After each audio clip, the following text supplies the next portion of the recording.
Vamos a continuar con la serie que iniciamos hace 8 días sobre los ángeles en la Biblia.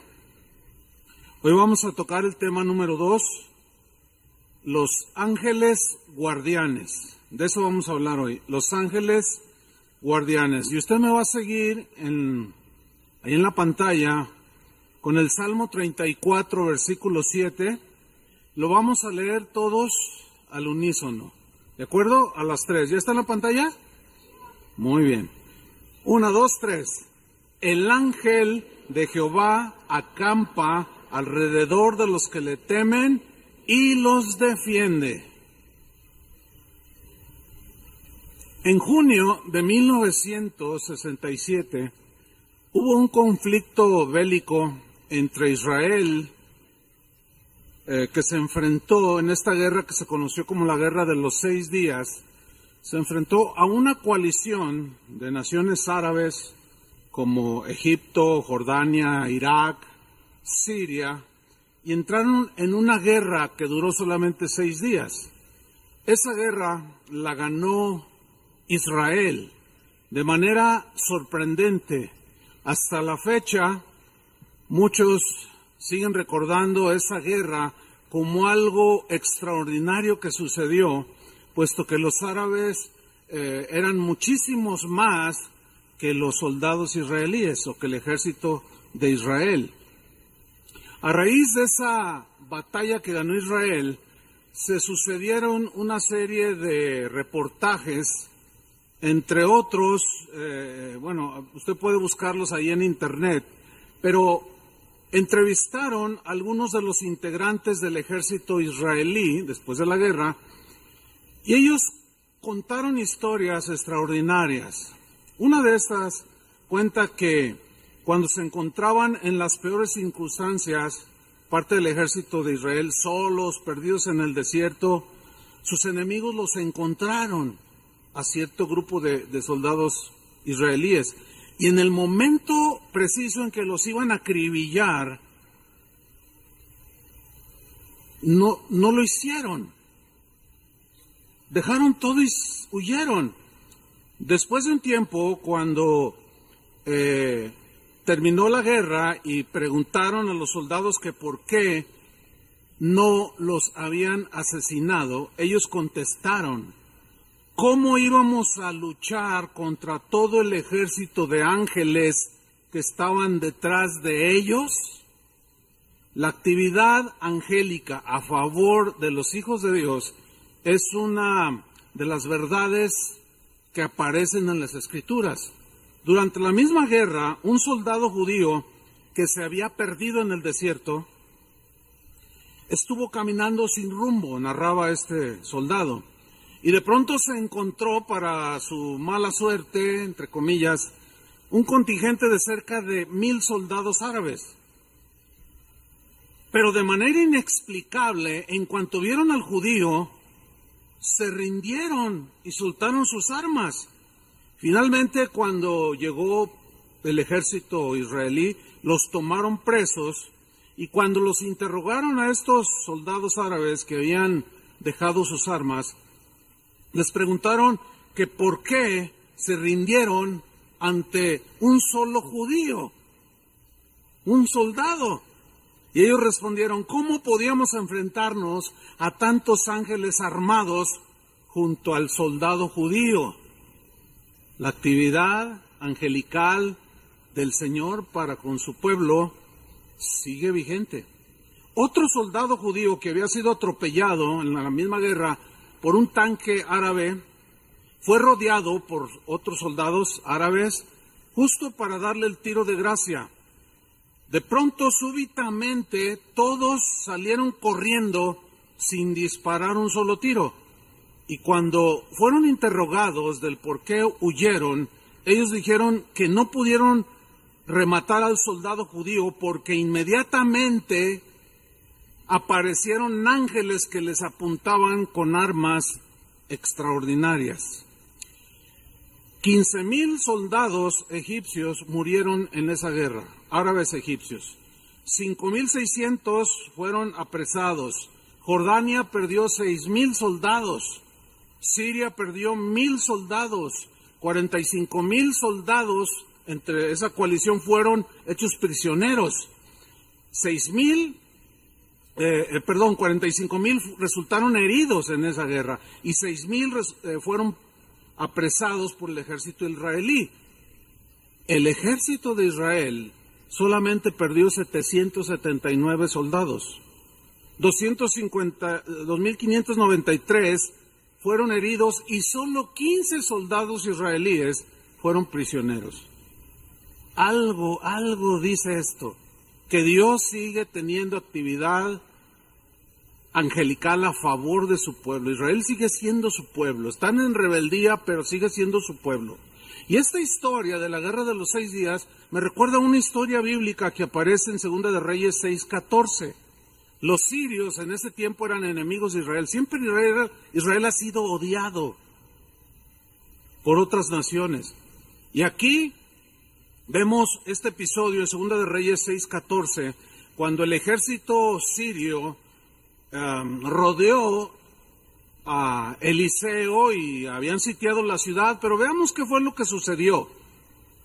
Entonces, 2 Reyes 6:14, envió el rey allá gente de a caballo y carros y un gran ejército, los cuales vinieron de noche y sitiaron la ciudad. Y se levantó de mañana y salió el que servía al varón de Dios, o sea, Eliseo. Y he aquí el ejército que tenía sitiada la ciudad, con gente de a caballo y carros. Entonces su criado le dijo: Señor mío, ¿qué haremos? Él le dijo: no tengas miedo, porque más son los que están con nosotros que los que están con ellos. Y oró Eliseo y dijo: te ruego, oh Jehová, que abra sus ojos para que vea. Entonces Jehová abrió los ojos del criado y miró, y aquí que el monte estaba lleno de gente de a caballo y de carros de fuego alrededor de Eliseo. Se repitió esa historia de muchos siglos atrás, durante esa guerra, conocida como la guerra de los 6 días. Dios siguió enviando ángeles para cuidar a su pueblo. Déjeme contarle otra historia.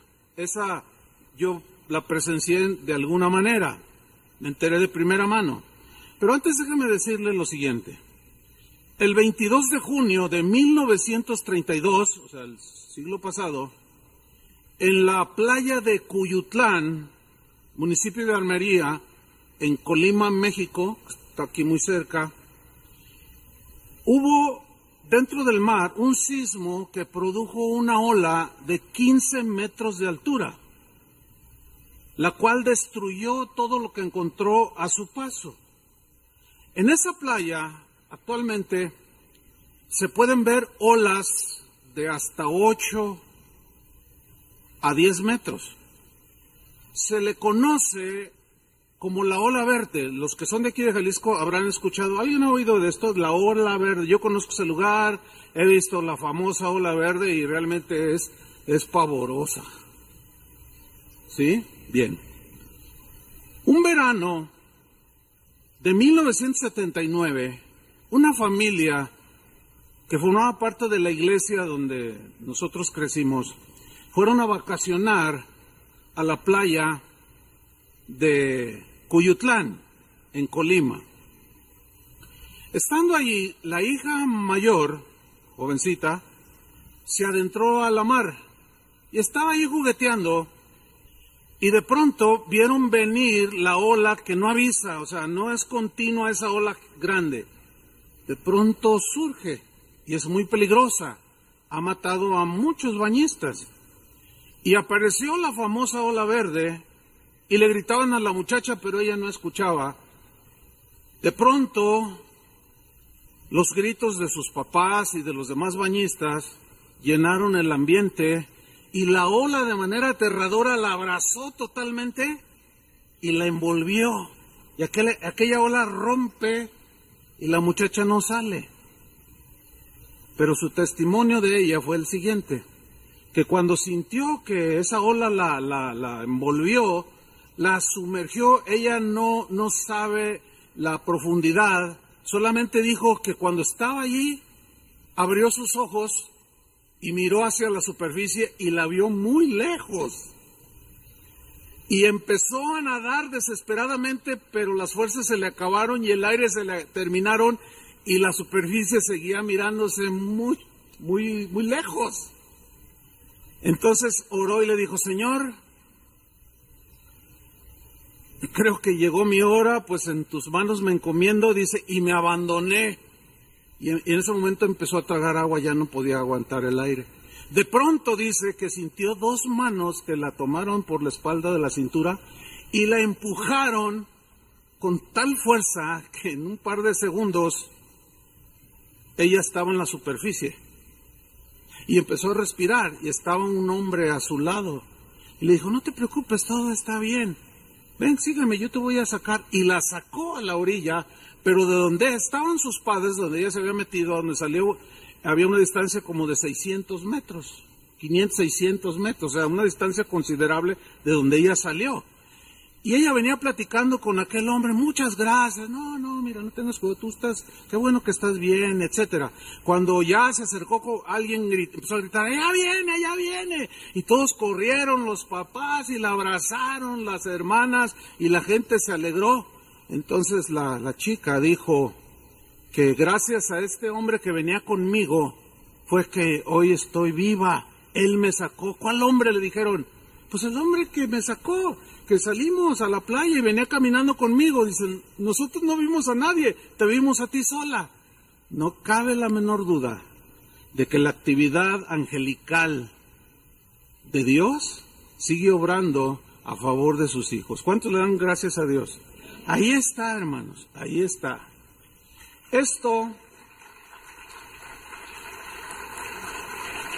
Esta historia, que yo la escuché de primera mano, me recuerda aquella historia bíblica cuando un ángel liberó de la boca de los leones a Daniel. Vamos a ver cómo sucedió allí. En Daniel capítulo 6, el rey Darío fue un rey que gobernaba Babilonia, que en ese tiempo lo habían tomado, lo habían conquistado. Darío era persa. Y junto con esa conquista, pues había un montón de judíos. Entre ellos estaba Daniel y los otros jóvenes. Y este rey le tenía mucho aprecio a Daniel porque era un hombre íntegro, era un hombre honesto, trabajador, así como ustedes. ¿Cuántos dicen amén? Y lo apreciaba mucho, lo tenía en muy alta estima. Pero también Daniel tenía enemigos. Siempre que tú te quieras portar bien, siempre vas a tener enemigos, porque son corruptos. Y había enemigos que no querían a Daniel y se acercaron con lisonjas al rey Darío y le dijeron que hiciera un edicto para que todo aquel que orara a otro dios fuera echado en el foso de los leones. Y pues el orgulloso Darío dijo: pues sí, ¿cómo? Que nadie debe orar a otros dioses. Hizo un edicto. Entonces espiaron a Daniel y lo encontraron orando al Señor. Y oraba varias veces al día. Y fueron con el rey Darío y le dieron la noticia. Y él dijo: no, pero lo quiso defender. Y dijeron: no, tú firmaste un edicto, rey. Lo tuvo que hacer valer. Y lo echaron al foso de los leones. Y Darío se quedó triste. Pero veamos lo que sucedió. Daniel 6:19.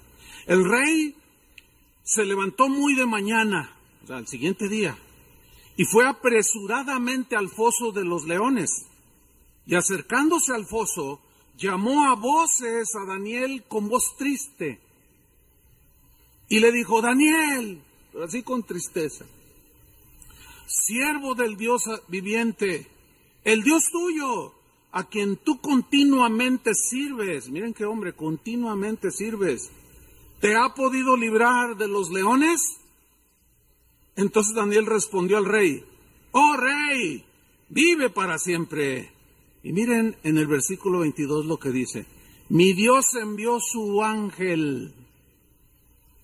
La actividad angélica a favor de sus hijos siempre ha existido. Seguirá existiendo.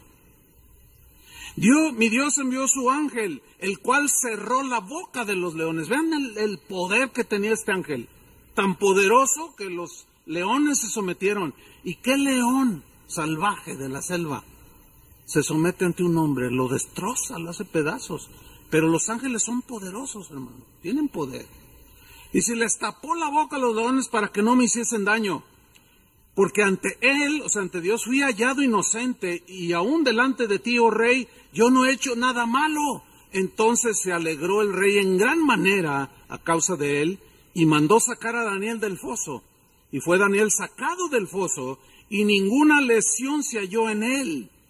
¿Ven la protección de estos ángeles guardianes? Porque había confiado en su Dios. ¿Cuántos de ustedes confían en Dios? Los ángeles del Señor están alrededor nuestro. No los vemos ciertamente, pero ya están. Según las Escrituras, una de las promesas que alientan el corazón de los hijos de Dios es que Dios le encomienda a sus ángeles, a los que permanecieron fieles después de la rebelión de Satanás, les encomienda que cuiden y protejan a sus hijos. Esa es una de las promesas en la Biblia, que han traído fortaleza a través de los siglos y que ha habido innumerables casos de actividad angélica, ángeles de Dios en favor de sus hijos, cuidándolos y protegiéndolos. En Hebreos 1:14, en la versión Palabra de Dios para Todos, se lee de esta manera, ahí aparece en la pantalla, dice, haciendo una pregunta retórica, cuya respuesta es obvia, dice, ¿no son todos los ángeles espíritus dedicados al servicio divino? La respuesta es sí, sí, claro. Enviados, los ángeles, enviados por Dios, ¿para qué?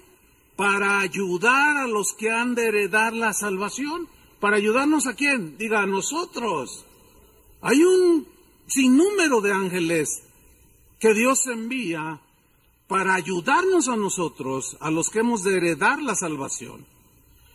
Los ángeles son mensajeros celestiales, protectores celestiales que llevan a cabo la voluntad de Dios.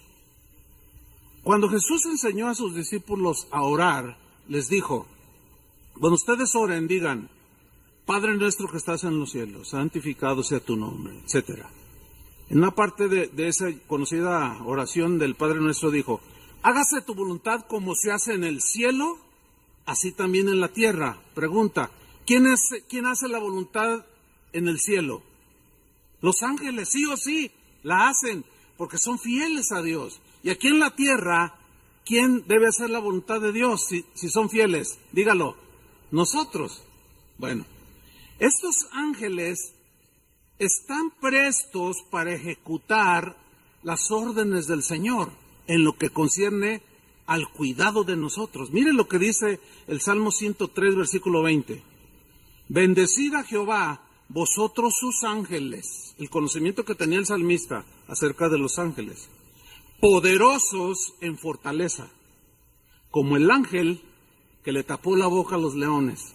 Poderosos, dice, en fortaleza, que ejecutáis su palabra o que la llevan a cabo.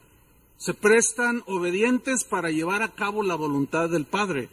Dice, obedeciendo a la voz de su precepto, obedeciendo a la voz de sus mandatos, inmediatamente los ejecutan. Así es que hay un sinfín de ángeles que Dios tiene asignados para que nos protejan y que hagan cumplir lo que Dios quiere para nosotros, porque ellos ejecutan órdenes de Dios a favor de nosotros. Déjeme contarle una experiencia, esta nadie me la contó, he oído muchas historias acerca de ángeles, pero déjeme contarle una que en lo personal mi esposa y yo vivimos.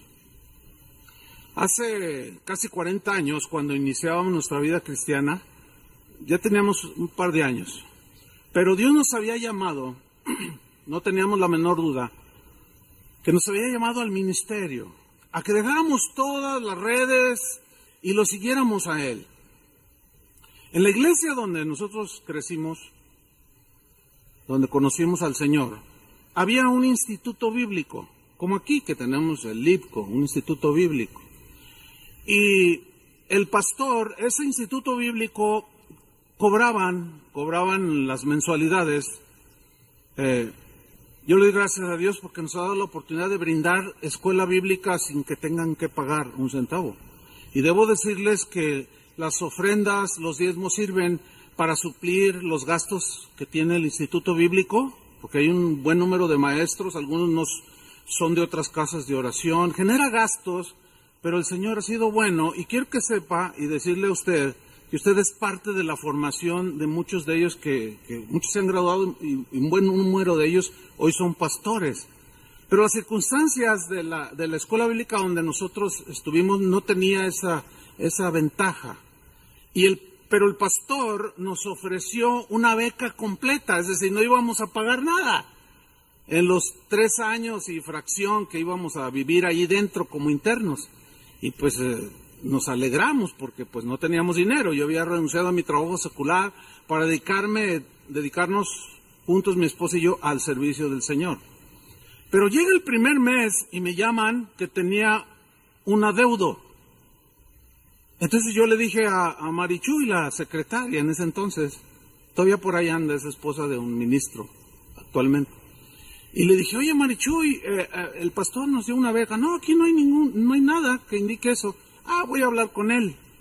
Y fui y busqué al pastor. Oye, pastor, fíjese que me están cobrando. Ay, Chuy, me dice.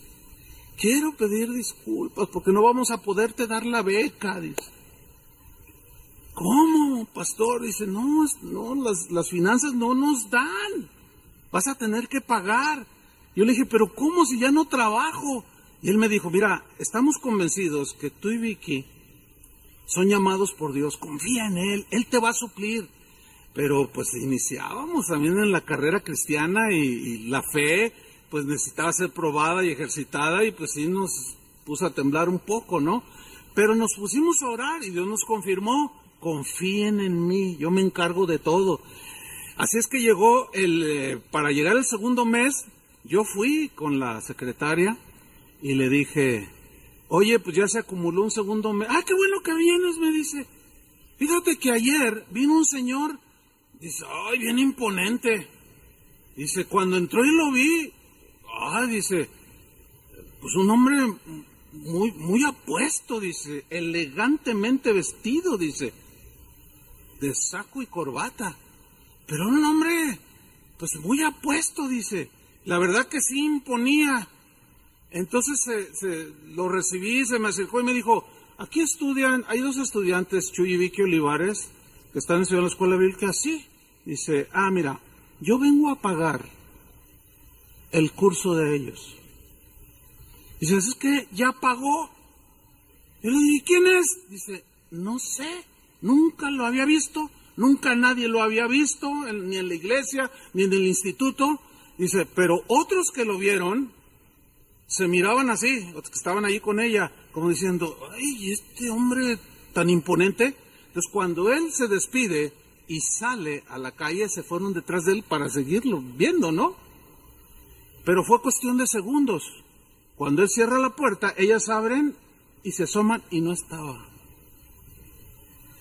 La actividad angelical sigue a favor de sus hijos. ¿Cuántos quieren un ángel pagador? No sean gorrones tampoco. Aquí la circunstancia era que Dios nos había llamado al ministerio, ¿entienden? O sea, no va a decir, ay, estoy llamando a un ángel que me pague la cuenta de Electra. No.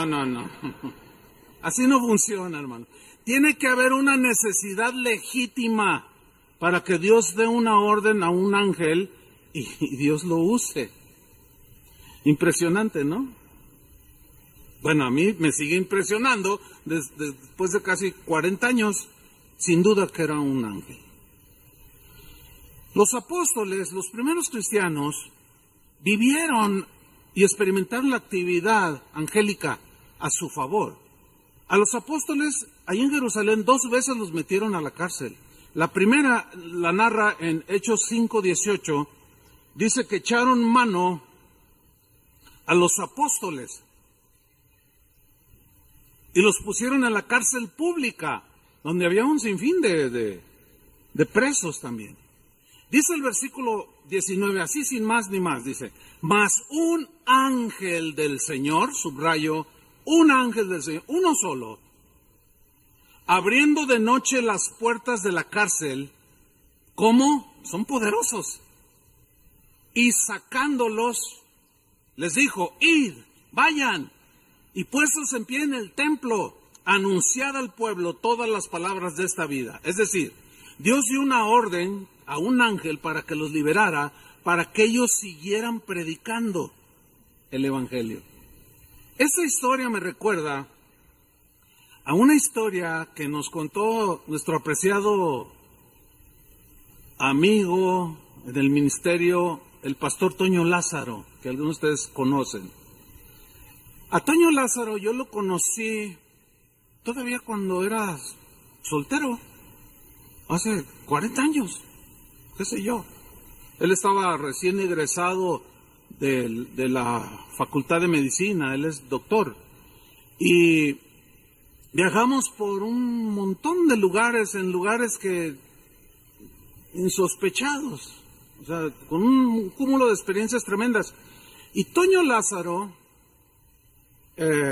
estuvo un tiempo aquí, en Casa de Oración, como uno de nuestros misioneros, y él vivió muchas experiencias. Entre otras, recuerdo aquella en la que, junto con otros dos misioneros, aprendices de misioneros, salió al noreste de México, allá a la zona de Chiapas, Tabasco, todo eso.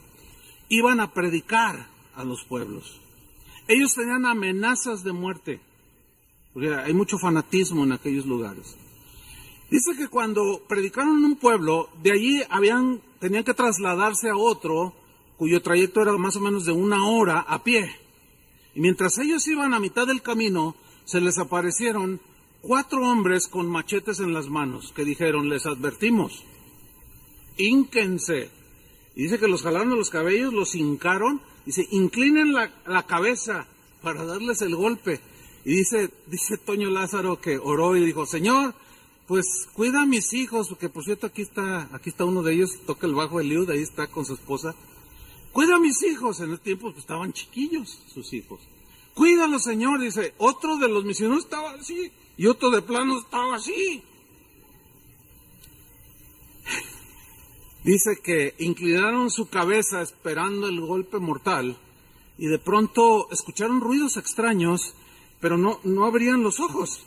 Dice, de pronto yo abro los ojos y vi que ya llevaban como más de 100 metros corriendo los 4 hombres aquellos. Habían dejado sus machetes tirados en el suelo. Y los otros estaban acá temblando. Hermanos, Dios nos liberó. Algo hizo el Señor. Miren, ya van huyendo. Ya, y se regocijaron y llegaron bien, se sintieron contentos y llegaron al pueblo de destino para predicar. Pero ¿cuál va siendo su sorpresa? Había un alboroto en el pueblo, porque los hombres eran de ese pueblo. Y cuando ellos se fueron acercando, empezaron a gritar, allí vienen, pero los que gritaban eran los 4 hombres. Cuando llegaron enfrente de ellos, les dijeron, ¿qué pasó? Nos van a agredir, nos van a dejar pecar, hagan lo que quieran. Y que Toño preguntó, ¿pero qué pasó? Dice, no, dice, con los guardias que tenían, que no sé de dónde salieron, esos hombres tan fuertes, ¿qué les íbamos a dar batería? No, mejor, ahí mueren, dice. La actividad angelical, porque ellos no vieron nada. Los adversarios sí los vieron. Como en el caso de la guerra de los 6 días. La actividad angelical sigue vigente. Hay ángeles a los cuales Dios les ha dado órdenes que nos cuiden, que nos guarden. El apóstol Pablo fue apresado en una ocasión. Él fue llevado a Roma, lo llevaron en barco.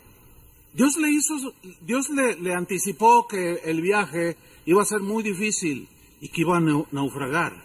Y Pablo les advierte y le dice al capitán, no salgamos ahora, después. Y el capitán lo ignoró y zarparon.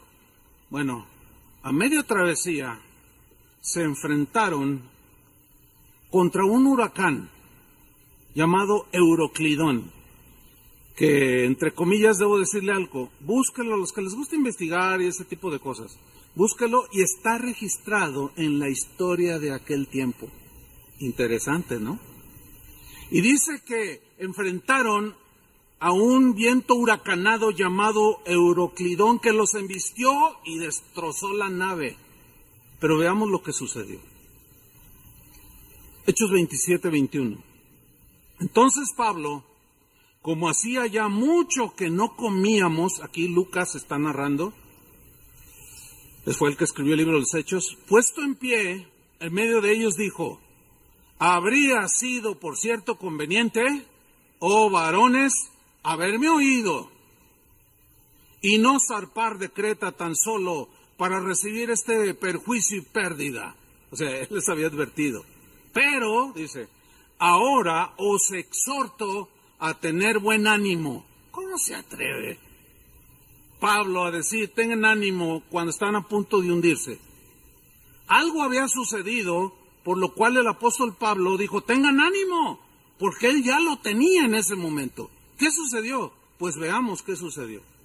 Tengan ánimo, dice, pues no habrá ninguna pérdida de vida entre vosotros, sino solamente la nave. O sea, nos vamos a hundir, se va a hundir la nave, pero nadie se va a morir. Pero tranquilos, todos tranquilos. Dice el versículo 23, porque esta noche ha estado conmigo, ¿quién? El ángel del Dios de quien soy y a quien sirve. Otra vez aparece ahí un ángel. La actividad angélica celestial, la que está de parte de Dios, ejecutando órdenes a favor de sus hijos. Ha estado conmigo el ángel del Dios de quien soy y a quien sirvo. Diciendo Pablo, lo primero que le dice el ángel, no temas. Oye, se está hundiendo. Si cuando vamos a Chapala y que hay un vientecito, sentimos que ya nos va a comer Euroclidón. Y lo primero que le dice es, no temas, Pablo. Es necesario que comparezcas ante el César. O sea, tienes que ir allá a testificar. No va a pasar nada. He aquí, Dios te ha concedido todos los que navegan contigo. Por tanto, oh varones, tened buen ánimo, les dice a toda la tripulación. Porque yo confío en Dios que será así como se me ha dicho. La gran diferencia entre los que creen esto y los que no creen es que él confiaba en Dios. Y no todos, aún cristianos, no todos creen que la actividad angélica de Dios sigue vigente. No todos creen. Y con todos estos textos y un montón más que están en la Biblia habla, casi 300 pasajes en las Escrituras, hablan de los ángeles. Pero con este y otros pasajes, cité nada más unos cuantos, surge una pregunta bien obvia. ¿Existen los ángeles guardianes? Algunos cristianos a través de la historia comenzaron a llamarlos el ángel de la guarda, o los ángeles que me guardan, o el ángel de mi guarda. Así empezaron a llamarlo. Otra pregunta es, ¿acaso existe por lo menos un ángel asignado por Dios para cuidarme? ¿Para ayudarme? ¿Acaso existirá eso? Déjame contarle otra historia, quizá ya la he escuchado en alguna ocasión. También esta me sucedió a mí. Se termina un jueves una reunión. Aquí, ya estábamos en este lugar. De esto hará unos 20 años, más o menos. Y yo salgo en mi auto, ya se habían ido todos. Siempre soy el último que me voy, siempre. Los de mantenimiento se esperan a que salga el último, y ya saben que yo siempre salgo al último. Entonces, cuando yo salgo, estaba yo estacionado aquí en la cochera, salgo y vi que una señora de la congregación estaba ahí en el filo, así parada, esperando un taxi. Yo le dije, ¿qué está haciendo? Estoy esperando un taxi, es que me agarré platicando con un hermano y ya no hay transporte. Y le digo, súbase, yo la llevo. ¿Dónde vive? Dice, vivo allá por un potrero en Tlaquepaque, dijo. Así me dijo. Dice, es más, dice, le digo, no, súbase, yo la llevo. Pues la Quepaque no es muy lejos de aquí. Tomo Lázaro Cárdenas y ya está uno allí. Y le dije, súbase, yo la llevo. De verdad pasó, es una señora como unos 70 años. Y sí, súbase. A ver, usted me dice, no, váyase por todo Lázaro Cárdenas. Yo le digo dónde salir.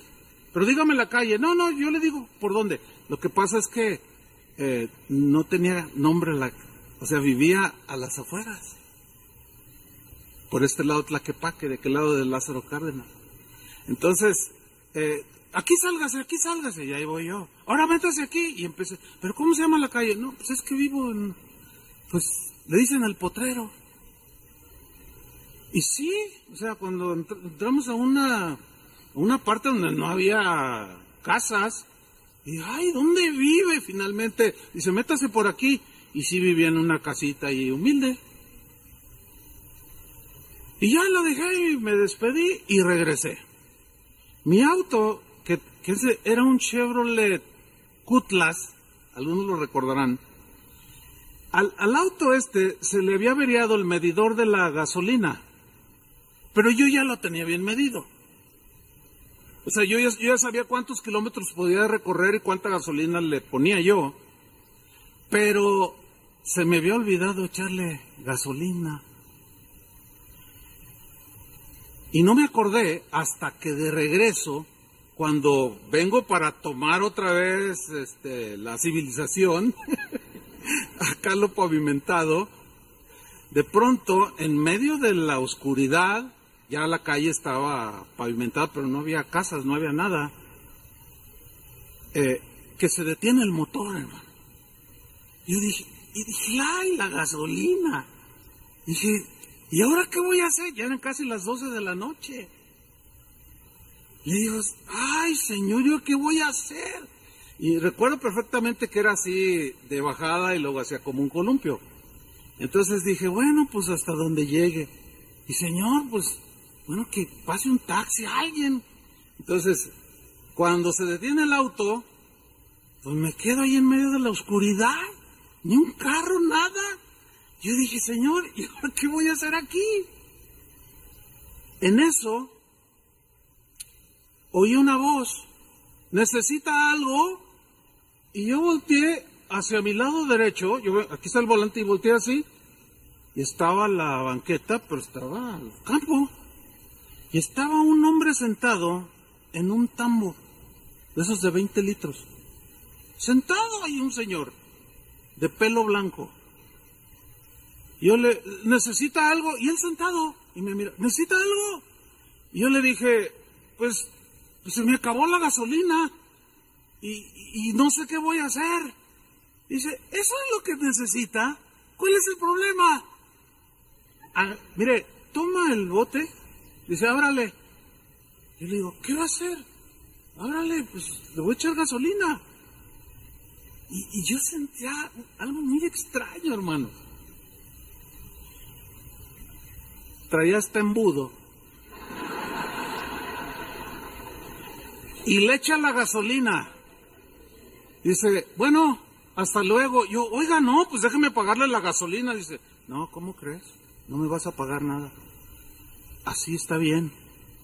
Yo no atinaba. Dije, bueno, pues adiós. Enciendo el auto y quiero despedirme de nuevo de él y ya no estaba. Eso nadie me lo contó a mí. Claro, si lo crees está bien y si no, no importa. No importa. Pero a mí me sacó un ángel del Señor de un apremio así. Por eso le digo, si usted lo cree, es más, ni me interesa que lo crea. Yo lo viví. Yo creo que Dios tiene ángeles bajo sus órdenes para enviarlos a que nos ayuden, a que nos protejan y nos guarden. ¿Por qué? Porque el Salmo 91, que era conocido por los judíos en la historia y por los primeros cristianos que iban a las sinagogas y leían los salmos, ¿qué dice el Salmo 91, versículo 1? El que habita el abrigo del Altísimo morará bajo la sombra. Sombra es sinónimo de cuidado. ¿Bajo el cuidado de quién? del Omnipotente. Y en el mismo Salmo, en el versículo 11 y 12, dice así: pues a sus ángeles mandará acerca de ti, o sea, alrededor de ti, que te guarden en todos tus caminos. En las manos te llevarán para que tu pie no tropiece en piedra. Ahí está. ¿Sí? Tienen un gran problema aquellos que aseguran que la actividad angelical celestial ha cesado. A mi juicio, tienen un gran problema. Porque desgraciadamente el tema de los ángeles guardianes había degenerado tanto, se corrompió tanto, que cuando se llega a la época del siglo XVI, cuando sucede la reforma que fue presidida por Martín Lutero, en ese momento todo era corrupción. El tema de los ángeles era un tema manoseado, era un tema del que se abusó muchísimo. Ya había para ese entonces oraciones a los ángeles. Angelito de mi guarda, que me guarde de día y de noche. Y ya había invocaciones de ángeles, había adoración a los ángeles, había ya creencias de que los ángeles, nosotros podíamos orar, o las personas podían orar a los ángeles, y estos intercedían ante Dios. Todo eso es antibíblico. Entonces, cuando llega el tiempo de la reforma, hay que entender el contexto de los reformadores. Yo pienso que de manera deliberada, nunca, muy poco, casi nada, que tocaron el tema de los ángeles, por obvias razones. Porque si decían, pues los ángeles sí nos guardan, no, la gente, ¿verdad? Estaban tan enajenados con todas esas creencias como el día de hoy. Ya hablaremos mucho más extensamente sobre ese punto. Entonces ellos, de manera deliberada, a mi juicio, ellos ignoraron el tema. Uno de los más conocidos reformadores, voy a evitar decir el nombre porque luego a veces dice unos nombres y cuando los digo no es para agredir, sino simplemente lo digo, pero me lo voy a ahorrar. Pues, ya le está tirando. No le estoy tirando, por eso no voy a decir el nombre. Pero uno de los más conocidos reformadores dijo lo siguiente: si hay ángeles individuales, cuando eventualmente tocó el tema, si hay ángeles individuales asignados a personas para su protección, no me atrevo a asegurarlo. Punto. Un par de cositas más dijo y punto. Ya no quiero tocar ese tema. El hecho de que haya habido abusos, como hay abusos en otras cosas, como abusos en el dinero, abusos en que sea apóstoles, abusos, o sea, ustedes entienden esto que estoy diciendo, ¿verdad? El hecho de que haya abuso no elimina que hay una verdad allí. Algunos argumentan, dicen, no, yo como pastor tocar el tema de los ángeles, no hombre, es atizarle más al fanatismo de la gente y se van a desviar. Yo pienso al revés, yo pienso de manera contraria. Hay más peligro de que usted se desvíe si no se le enseña la verdad sobre los ángeles de Dios. ¿O no? Sin duda. Por eso es que a medida que se desarrolla la serie vamos a ver cómo los ángeles, los de Dios, no aceptan la adoración, mucho menos la oración, ni que les hagan pleitesía. No, ellos son muy discretos. Ellos todo lo dirigen hacia Dios. Vamos a ver dos pasajes en la Escritura, dos, donde aseguran que hay ángeles que nos guardan. Y que los escritores de los evangelios los creían. Uno, en el primer pasaje, se localiza en Mateo 18, versículo 1. Quiero subrayar de manera así tajante lo siguiente.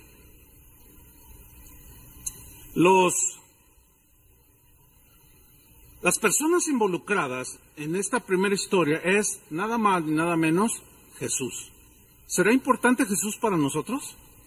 ¿Será importante los dichos de Jesús, lo que Él dijo, o no? Porque hay algo con lo que me he encontrado últimamente, con cristianos que leen la Biblia, y cuando leen cosas que no van de acuerdo a su teología, dicen, no, bueno, sí dijo Jesús, pero en realidad Él quiso decir esto. No, compadre, dijo lo que dijo. No inventes. Entonces, por eso es que subrayo, son palabras de Jesús estas que están registradas. Vamos a leer, Mateo 18:1. En aquel tiempo los discípulos vinieron a Jesús. Ahí está, estos son los protagonistas. Los discípulos, sus apóstoles, que le había escogido, y Jesús, diciendo, empezaron a discutir entre ellos y le preguntaron, ¿quién es el mayor en el reino de los cielos? Porque ya discutían, no, pues yo, no, pues yo no, pues ¿cómo? Pues yo. Y discutían, y había ahí una discusión entre ellos sobre quién ese sería el mayor en el reino de los cielos. Versículo 2. Y llamando Jesús a un niño, que a lo mejor estaba ahí escuchándolo, o pasó con sus papás, qué sé yo, y le dijo, hijo, ven acá. Llamó Jesús a un niño, lo puso en medio de ellos. Haga una imagen en su imaginación de cómo pudo haber ocurrido esto. Estaban los discípulos, yo me imagino a Jesús sentado, sus discípulos lo rodeaban y le dice a este niño, ven niño, ven hijo. Lo puso en medio de ellos y dijo Jesús lo siguiente, de cierto os digo, que si no os volvéis y os hacéis como niños, no entraréis en el reino de los cielos. Ahora, ¿qué quiso decir Jesús? Que nos tenemos que poner bermudas y tenis y una paletita de ese pelón pelo rico. Y así como niño. Es obvio que no. Es obvio que no.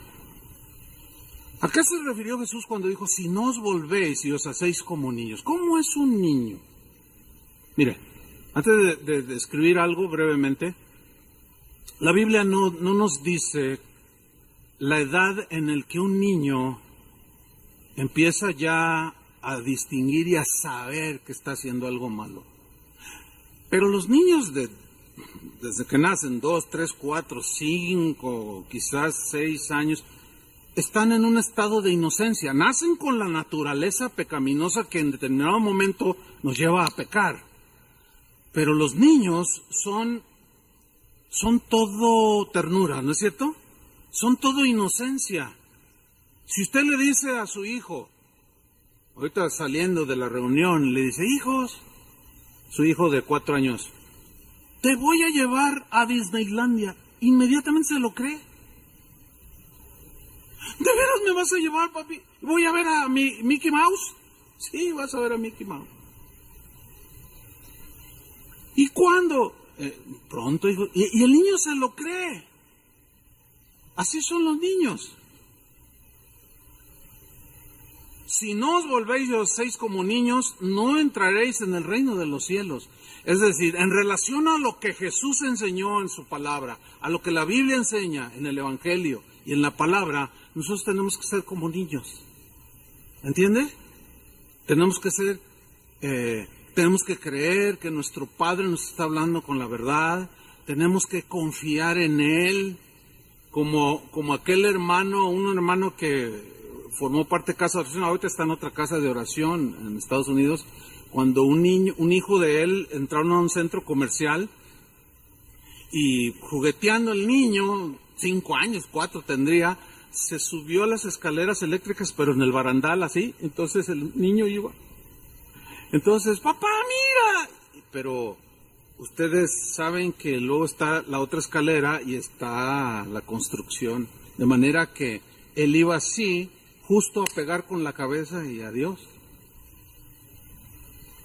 Entonces cuando lo ven, pegan el grito. Dice, hijo, fíjense lo que le dijo su papá. Le dijo, lánzate al vacío, yo te cacho. Y ya cuando vio el peligro el niño, ¿saben qué hizo el niño? Se tiró. Y el papá lo cachó. Salvó la vida por la obediencia. A eso es, en todos tus rasgos, eso es a lo que Jesús se refirió. Si no se hacen como uno de estos niños, ustedes no pueden entrar en el reino de los cielos, porque el adulto ya, ay, si no me digan, ay, sí, yo sé, que cuando yo conté algunas historias, más de uno dijo, ay, ahora el pastor ha empezado con estos rollos de ángeles. Ay, por favor, está bien, está bien. Pero son palabras de Jesús. Si no os volvéis y os hacéis como niños, no entraréis en el reino de los cielos, porque te va a costar trabajo creer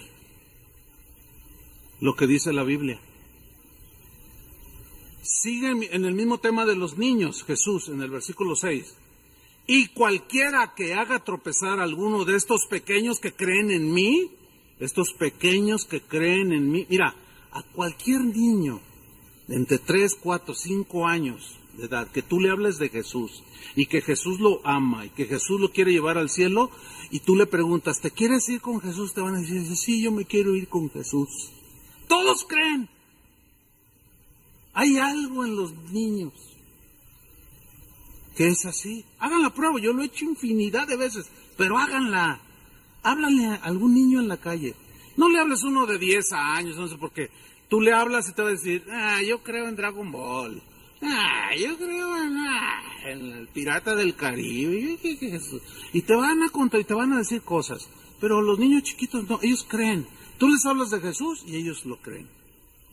Y Jesús dice, y cualquiera que haga tropezar a alguno de estos pequeños que creen en mí, mejor le fuera que se le colgase al cuello una piedra de molino de asno y que se le hundiese en lo profundo del mar, que hacer tropezar a uno de estos pequeños. Cuando yo leo, cada vez que leo este texto, viene a mi mente de manera inevitable el hecho de que sin duda que hay personas que son tropezadero para los niños, incluso cristianos. Salen de su clase los niños después de que ustedes salen de la suya y llega el niño y mira papá, hoy me enseñaron que Jonás, ay mira, eso es simbólico. Aguas. Tenga mucho cuidado de cómo les habla a los niños. Mira hijo, en realidad no es porque tu mamá está bien metida en esto, pero mira, la verdad no es tan así, hijo, para que no te me vayas a fanatizar. Cuidado. Más te vale que te amarres una piedra de 100 kilos, tírate en Chapala. No tienes que ir hasta el mar. A que hagas tropezar a uno de esos pequeñitos que creen. Ahora mira lo que dice a continuación, en el versículo 10. Y mirad, dice, que no menospreciéis a uno de estos pequeñitos, que no lo tengan, es un niño. ¿Cuántas veces ha oído esto? O ha dicho, es un niño, ni entiende. Mirad que no menospreciéis a uno de estos pequeños. Y aquí viene el punto. Porque os digo, palabras de Jesús, si no las crees estás en un grave problema. Porque allí Jesús habló de los ángeles. Y para todos aquellos que dicen, no, ya los ángeles ya no tienen actividad el día de hoy, porque ya tenemos la palabra de Dios. Yo siempre digo, ¿y los otros ángeles caídos siguen en actividad? En fin, dice, porque os digo que sus ángeles ¿de quién? De los niños, porque está hablando de los niños. Aquí no está hablando de Dios. Está hablando de los niños. Porque os digo, dice, no menosprecies a uno de estos pequeños, porque os digo que sus ángeles en los cielos ven siempre el rostro de mi Padre. Los separa de los niños del Padre. Ven el rostro de mi Padre que está en los cielos. ¿Cuál sería la imagen de ver el rostro de mi Padre que está en los cielos? Los ángeles que cuidan a los niños. Están viendo el rostro del Padre. ¿Esperando qué? Órdenes. Pero ellos ya saben quiénes son, a quiénes se les asignó el cuidado. Bueno, palabras de Jesús. De ahí se derivó a través de los años esa creencia de que por lo menos hay un ángel. Algunos lo llamaron el ángel de la guarda. En la versión en lenguaje sencillo, Mateo 18:10, se lee así. Recuerden, no desprecien a ninguno de estos pequeños, porque a ellos los cuidan los ángeles más importantes de Dios. Dios ama a los niños. El día de hoy se discute en los foros teológicos qué sucede con un niño de 1 año, de 2, de 3 que muere. Y algunos dicen, bueno, pues si no es elegido se va al infierno. Yo no creo eso. Jesús dijo que los niños son de Él. Dejad que los niños vengan a mí, no se lo impidáis. Entonces, ¿cómo que unos niños se van al infierno sin haber hecho nada? Aún un bebé en el vientre. O que nace y al nacer murió. Bueno, son discusiones teológicas interminables ahí, que generan pleitos. Pero bueno, nosotros en Casa de Oración creemos que los niños son de Dios. Y que cuando un niño muere se va inmediatamente a la presencia del Señor. Porque Él está dando mucha importancia en estos textos a los niños. De tal manera que hasta ángeles el Padre ha asignado para que los cuiden. En el mismo versículo de Mateo 18:10, en la versión en lenguaje actual, dice: recuerden, no desprecian a ninguno de estos pequeños, porque a ellos los cuidan los ángeles del cielo. En otras palabras, te puedes ver enfrentado a un ángel del cielo y son muy poderosos. Te pueden dar una buena cachetada cuando desprecias a un niño. Se quedaron mudos. Palabras de Jesús. El segundo pasaje donde se nos muestra que por lo menos hay un ángel asignado a nosotros. A ver, espérenme. Pues yo no lo veo. ¿Que el hecho de que no lo vea significa que no está? ¿O que no están? No, porque acuérdense que pertenecen a la esfera espiritual. Ya lo vimos, que Eliseo ora, Señor, ábrale los ojos, y vio todo. Y vio el ejército de ángeles que estaban ahí alrededor. Pero en Hechos 12, versículo 5, vemos otra historia está involucrados los apóstoles, Pedro entre ellos, donde por segunda vez, por andar predicando, los meten a la cárcel. Pero aquí hay otros detalles muy interesantes que quiero que veamos. Hechos 12:5. Lo meten a la cárcel y dicen el 5. Así que Pedro estaba custodiado en la cárcel. Pero la iglesia, subrayo esta frase, pero la iglesia hacía sin cesar oración a Dios por él. ¿Qué oraban? No cabe la menor duda que oraban: Señor, líbralo, guárdalo. Como hiciste la primera vez que enviaste, qué sé yo, ellos estaban orando, intercediendo a favor de Pedro, que estaba en una situación apremiante de prisión y condenado a la muerte. Seguimos leyendo. Y cuando Herodes le iba a sacar, no para pasearlo, sino para matarlo, ¿sí? Para lincharlo, asesinarlo. Aquella misma noche estaba Pedro durmiendo entre dos soldados. A ver. ¿Cuántos de nosotros dormiríamos en una circunstancia como esa? Que sabemos que al otro día nos van a ejecutar, nos van a cortar la cabeza, o nos van a echar a las fieras, o nos van a quemar en la hoguera. ¿Cuántos de ustedes podrían dormirse la noche anterior? Reconózcanlo. ¿Cuántos? Pues digan algo. O el ángel los está arrullando para que se duerman. Bueno, ¿por qué Pedro se pudo dormir? Su fe en ese momento ya estaba más fortalecida.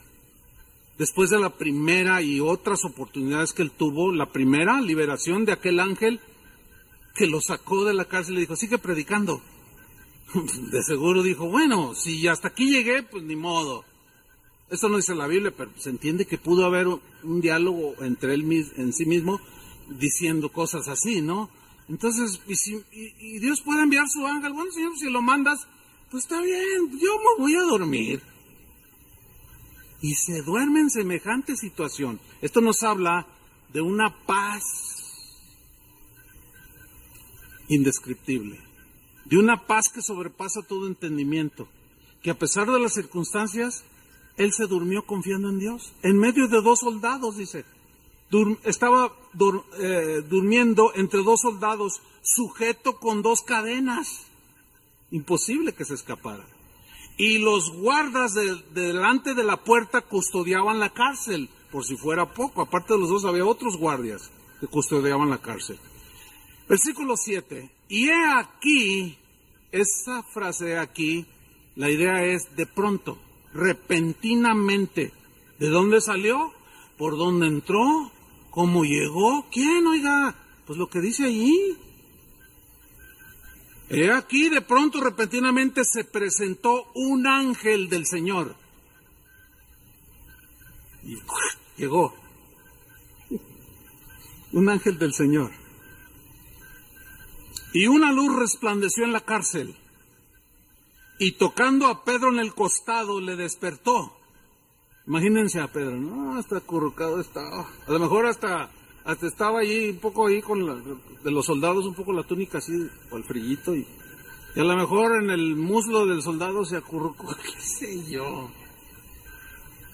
Y llega el ángel, a la velocidad de la luz, qué sé yo, y le toca el costado. Aquí es el costado, no dice la espalda, el costado. Yo pienso que le hizo con el dedito angelical. Le picó aquí las costillas y le dijo, Pedro, dice, levántate pronto. Y las cadenas se le cayeron de las manos a Pedro. Ahora, imagínense, él despierta y de pronto las cadenas, ¡ya! Y le dijo el ángel, cíñete, o sea, ponte tus vestiduras y átate las sandalias. Y se empezó a vestir y se empezó a atar las sandalias y yo pienso que lo miraba al ángel, ¿sí? Así como, ¡wow! Y lo hizo así, Pedro, y le dijo, envuélvete en tu manto y sígueme. Usaban la túnica y un manto, y se lo puso y se fue. El ángel salió por delante y Pedro lo siguió. Y saliendo, le seguía, dice. Pero no sabía que era verdad lo que hacía el ángel, sino que pensaba que veía una visión.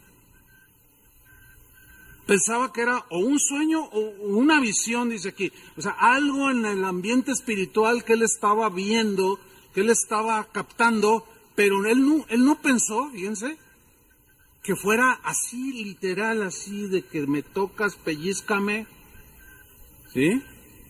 Pensaba que veía una visión. Y luego dice en el 10, habiendo pasado la primera y la segunda guardia, sin que los vieran los guardias. ¿Qué pasó? ¿Se hicieron acaso invisibles? No lo sé. Pero los guardias no estaban dormidos, porque si un guardia se quedaba dormido, pagaba con su vida. ¿Cómo pasaron enfrente de ellos y no los vieron? Hace años, el siglo pasado, había un misionero que entraba a Rusia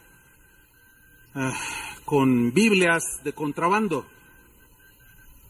Y él utilizaba un Volkswagen, no sé cuántos leyeron aquella historia, lo pueden encontrar en internet, se llamaba el hermano Andrés, búsquenlo, el hermano Andrés que traficaba Biblias, y él cuenta infinidad de veces, él metía Biblias de manera ilegal, porque estaba prescrito por gobiernos comunistas, y llenaba, un día Dios le dijo, llena tu auto de Biblias, traducidas al árabe, al ruso, países donde no se podía predicar. Y decía, pero me van a meter a la cárcel, tú hazlo. Y tú vas a pasar. Cada vez que pases, no te van a ver. Y dice que él llegaba, o no van a ver lo que está dentro. Y él llegaba, presentaba su pasaporte, ¿y qué lleva? ¿Y qué? Y dice, no, nada, pásele. Siempre lo dejaron pasar. Esa historia está muy interesante. Búsquela en internet. El hermano Andrés, traficante de Biblias. No, le va a bendecir.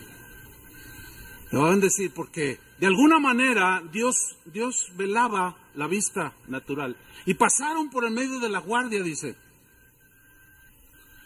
La primera y la segunda guardia. Y llegaron a la puerta de hierro, estoy en el versículo 10, que daba a la ciudad, las cuales se les abrió por sí misma, puerta de hierro, que era abierta por varios soldados, pero se abrió sola.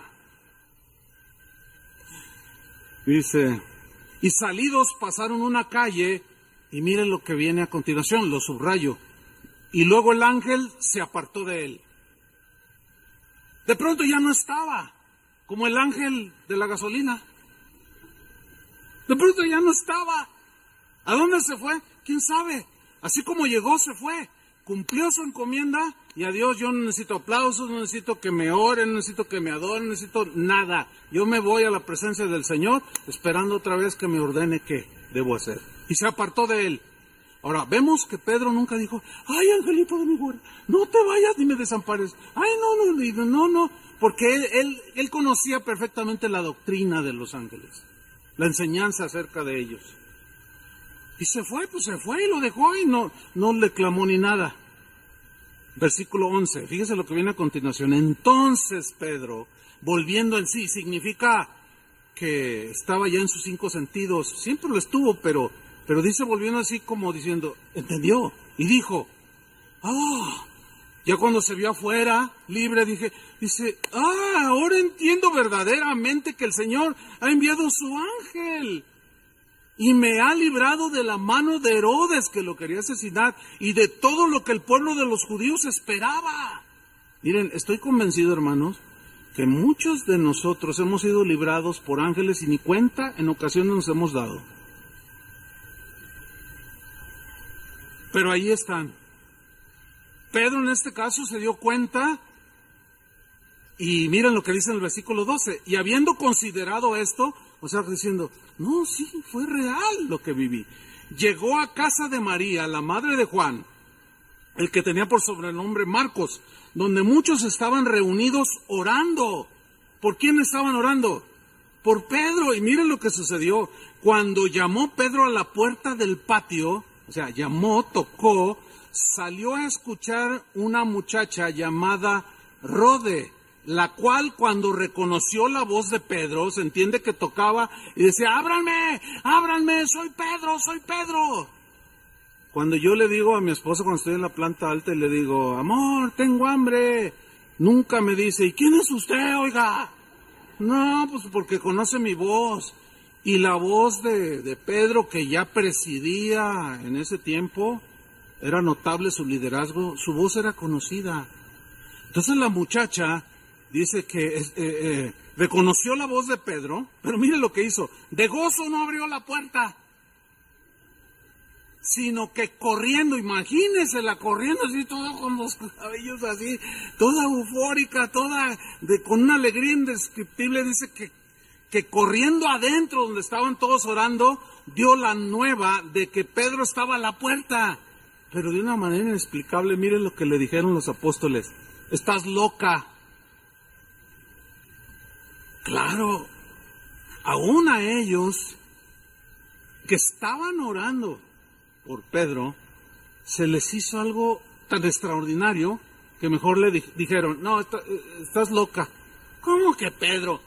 Y yo imagino a la muchacha como diciendo, no está registrado esto obviamente, pero es normal que pudo haber habido este diálogo. Pero, ¿qué no estamos orando por él para que el Señor lo libere? Ahí está en la puerta. Estás loca. Y a lo mejor alguien le dijo a su mamá, tu hija siempre ha estado muy loca. Has enloquecido. ¿Cómo se te ocurre? Pedro está en la cárcel. Mañana lo van a matar.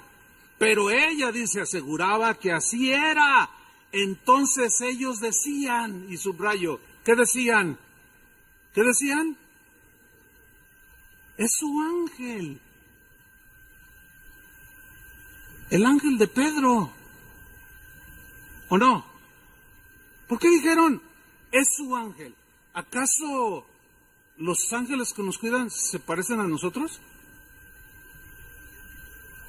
Cuando no, a lo mejor también dicen, no, tiene muchos kilos, no, mejor no así. Yo no me quiero parecer, mejor así lo dejamos. No sé, o qué sé yo. O tienen pelo blanco, no sé. Y algunos no tienen mucho. No, Aarón, el que está atrás de ti, no tú. Son de confianza, hermano. No lo haría con otro. Es su ángel, dice. Pedro está en la cárcel, pero este es su ángel. Lo cual nos asegura que ellos creían que por lo menos hay un ángel que nos cuida. En la versión al día dice, debe ser su ángel. En la versión Palabra de Dios para Todos dice, debe ser el ángel de Pedro. En la versión Dios habla hoy dice, no es él, es su ángel. Estas escrituras y otras muchas más nos dan una enseñanza que debe alentar nuestros corazones, hermanos. Si alguno de ustedes dice, no, yo no creo en el angelito de la guarda, está bien, no hay ningún problema. Está bien que no creas en el ángel de la guarda, ¿verdad? No es una doctrina fundamental, ¿entienden eso, no? Es secundaria, no afecta a la salvación, pero sí alienta el corazón del saber que yo tengo un ángel que ha pagado mi cuenta, pues que me dio gasolina, y quién sabe cuántas cosas más. Hay más historias, pero ahí lo voy a dejar. Entonces, si usted no cree, bueno, no hay ningún problema. Pero donde sí va a tener problemas es donde dice que hay millones de ángeles que Dios envía, o muchos ángeles que Dios envía, según Hebreos 1:14, que son enviados para ayudar a los que han de heredar la salvación. Está bien, si no cree en uno, pues está bien, no lo crea. Se me hace que usted salió ganando, porque cree en muchos. Amén. En los ángeles de Dios. Alguien me dijo, terminando la reunión de las 8, me dijo, oiga, pastor, dice, yo he visto cosas, dice, pero también podemos en algún momento enfrentarnos y ver los ángeles del otro bando. Y le dije, por supuesto que sí. Le dije, ¿acaso has tenido alguna experiencia? Y me contó una experiencia que junto con otro amigo de su trabajo veían en el patio ahí del edificio donde trabajan, así le entendí yo, seres grotescos que volaban. Dice, yo nada más, a mí me dio miedo, dice. Entonces yo le expliqué que procurar simplemente ignorarlos, porque son más los que están con nosotros que los que están con ellos. Y porque Dios envía sus ángeles alrededor nuestro que nos guarden en todos nuestros caminos para que no tropecemos en piedra. Que Dios nos guarda y que ahí están, no los vemos. Pero prohibido, y de esto hablaremos más durante las reuniones que vienen, prohibido invocarlos, prohibido orarles, prohibido adorarlos, prohibido invocarlos, prohibido hablarles a ellos directamente y prohibido darles órdenes. Órale, ángel, órale. No, ya hablaremos mucho más de eso. Nos vamos a quedar con esto, con que el ángel del Señor acampa alrededor de los que le temen y los defiende. Camine seguro, hermano. Los ángeles generalmente, en ocasiones, se manifiestan antes de un evento, a veces después del evento, pero siempre es bajo el propósito y el plan de Dios. Y déjame terminar con algo que me contó una hermana ayer sábado después de esta misma enseñanza.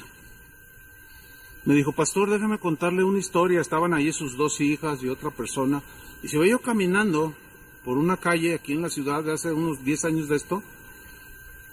Iba caminando junto con todos y yo no me fijé que había una alcantarilla que no tenía la tapa. Sí se han encontrado con ellas, ¿no? Y dice que bajaron la calle, era de agua, ¿sí? Cuadrada, y son como de 1 metro por 1 metro.